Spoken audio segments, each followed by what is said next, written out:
বয়স তো 27 পার হয়ে গেল, এখনো বিয়ে দিচ্ছে না। কি করা যায়? এই শীতে কিভাবে থাকা যায় বউ ছাড়া?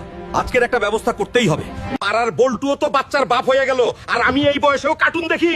আমারে বিয়া করাও, নাইলে কিন্তু এই সোফা আসার মারমু কইলাম। চুপ থাক হারামজাদা, শরীরে খালি মাংস বাড়াইছিস, মাথায় তো গোবর।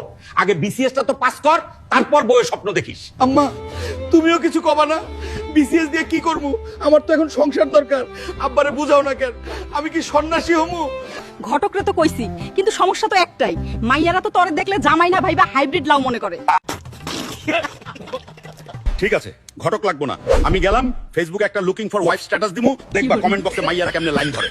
যা পোস্ট দিয়ে দিছি, এইবার দেখ খেলা। ওই তো নির্ঘাত কোন সুন্দরী রমণী কমেন্ট করছে। এইটা তো আব্বা কমেন্ট করছে, কি লিখছে দেখি। গাধা, ফেসবুকে ঢং বাদ দিয়া লাইট অফ করে ঘুমা, কারেন্ট বিল কি তোর নানাই দিব? থাক বাবা, বিয়া করা লাগবো না। এই শীতে কোলবালিশই আমার আসল বউ, ওরে নিয়েই ঘুমাই যাই। এই শীতে কার কার বিয়ে হচ্ছে না অবশ্যই কমেন্টে জানাও, আর লাইক শেয়ার সাবস্ক্রাইব করে সাথেই থাকো।